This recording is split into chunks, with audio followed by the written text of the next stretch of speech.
La guerre froide, ce nom, on le connaît tous. Mais qu'est-ce que c'était vraiment? Une période de près de 50 ans où le monde entier a vécu sur le fil du rasoir, sous la menace d'une guerre qui, pourtant, n'a jamais vraiment éclaté. On va commencer par une question qui est une sorte de paradoxe. Comment est-il possible qu'une guerre qui a duré un demi-siècle, qui a façonné le destin de la planète, n'ait jamais eu de bataille finale?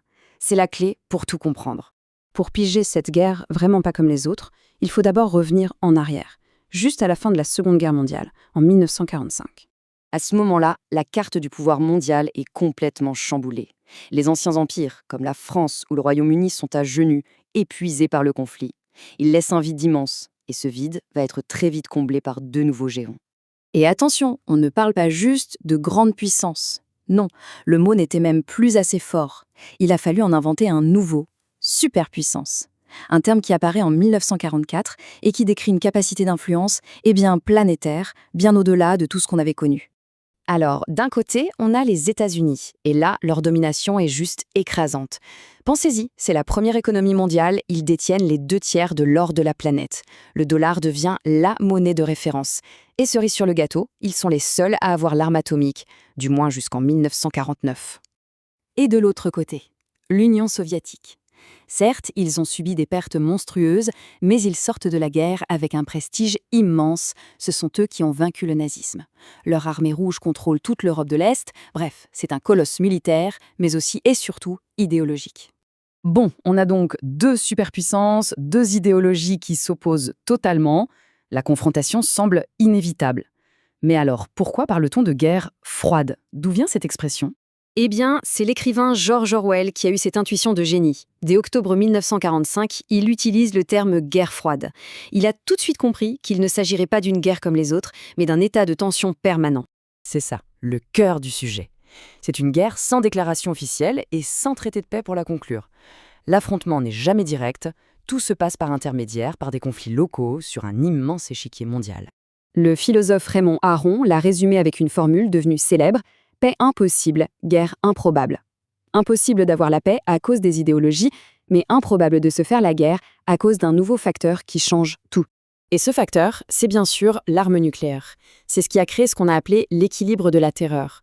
L'idée est simple et terrifiante. Si j'attaque, tu ripostes et on est détruits tous les deux. C'est la fameuse destruction mutuelle assurée. Mais attention, cet équilibre était super précaire. Le monde a vraiment frôlé la catastrophe plusieurs fois. On pense tout de suite à la crise des missiles de Cuba en 1962, évidemment, mais il y a eu aussi la Corée ou encore des fausses alertes nucléaires en 1983. On a vraiment marché sur un fil. Mais voilà, la guerre n'était pas qu'une histoire de missiles et de tanks. C'était avant tout une bataille pour les esprits, pour les cœurs. Le véritable champ de bataille, c'était aussi la tête des gens. Une guerre d'images, de propagande, de culture. Chaque camp voulait à tout prix prouver que son modèle était le meilleur et saper celui de l'adversaire.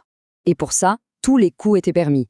Des radios qui émettaient de l'autre côté du rideau de fer, des films et même des bandes dessinées. On pense à Captain America qui se battait contre la menace rouge.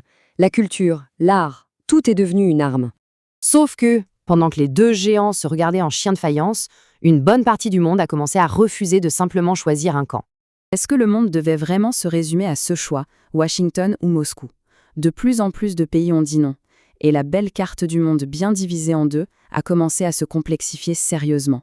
C'est comme ça qu'est née une troisième force. D'abord à Bandung en 1955, où des pays fraîchement décolonisés se sont réunis.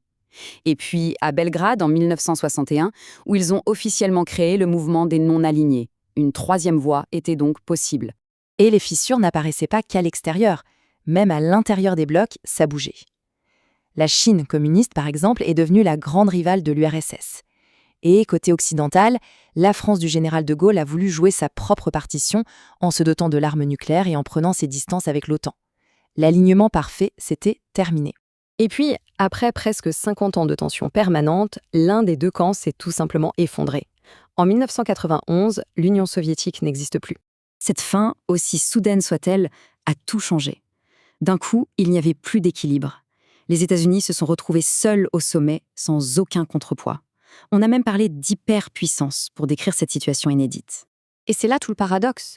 Le monde de la guerre froide était terrifiant, oui, mais il était aussi prévisible. Avec sa disparition, on est entré dans un monde beaucoup plus complexe, fragmenté et finalement peut-être plus instable. Ce qui nous laisse avec une dernière interrogation. D'accord, la guerre froide est finie sur le papier.